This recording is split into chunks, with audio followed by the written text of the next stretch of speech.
Nights here are colder than one would expect. I ended up sleeping next to the fire outside my house. In the morning there was still no sign of women. I searched the whole village in order to find some food.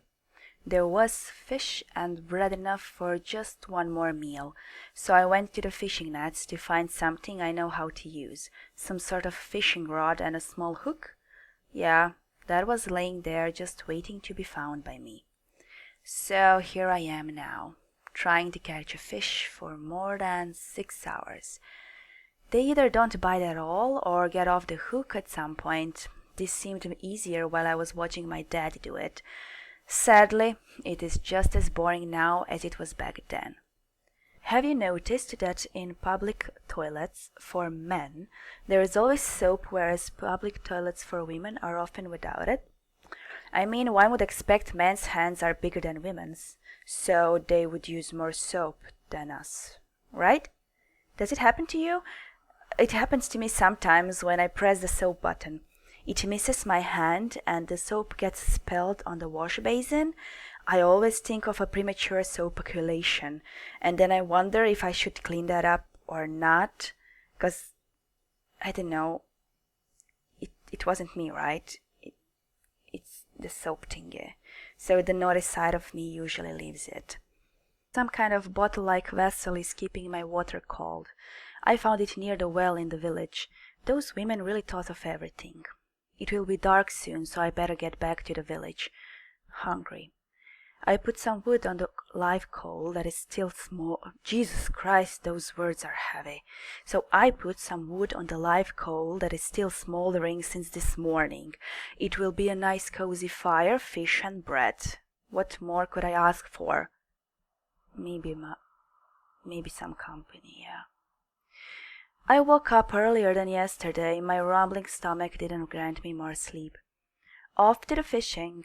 Again, I almost died out of boredom. I think I even dozed off at some point. Finally, just before I had to get back, I caught some medium-sized fish. Yeah, I did it. I won't be hungry tonight, sir. In the village, I cleaned the fish and prepared it to get baked. I only needed to find some stick to pierce it with. Ah, there it is. As I'm walking towards my fire, I notice some fox-like fluffy animals sniffing around my fish. My first thought was, it will eat my precious. And I wanted to yell to scare it off, but something stopped me, and I quietly observed what will happen next. To my horror, tonight nothing happened. The fox-like animal sniffed the fish and got back to the woods. For the major part of the night I was just staring at that fish next to my fire. I was really disappointed. It isn't fair. I spent hours to catch it, and now it isn't eatable, at least by fox standards.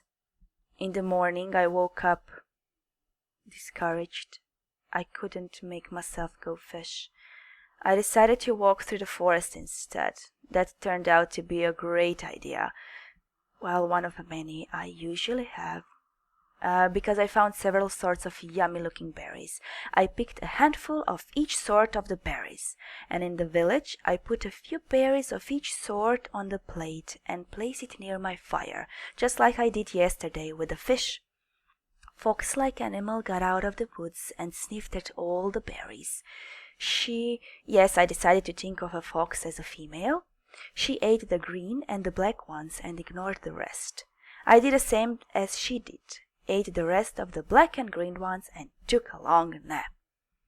In the afternoon I went back to the jungle and picked the rest of the green and black berries.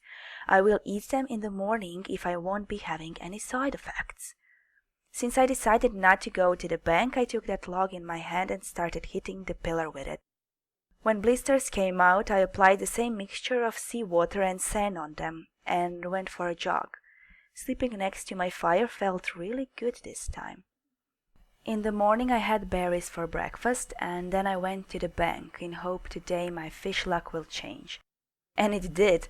In the late afternoon I caught one. It was different than the one fox didn't want to eat, so I was content with today's catch. This time I left half of the cleaned fish on the leaf, on the floor, and this time Fox ate everything. Yes, finally some proper food in my belly. Before the dinner, I did my jog and workout, and the fish was excellent. I mean, compared to what I have been eating so far. Tonight I will fall asleep with a smile. Yeah, I did. In the morning there was some fresh bread next to the fire. I searched the whole village, but I couldn't find anyone. Bread was yummy and it filled up my tummy. In the next few days I made myself quite a schedule. In the morning fishing and preparing lunch, in the afternoon picking berries, working out, jogging, exploring the island. But I walked only through the sunny part of the forest, never the dark one. Little Fox was often near me since she would always find something to eat. Yeah, no, that's not a bribe. Hell no. She just kept me company and she became some sort of a pet.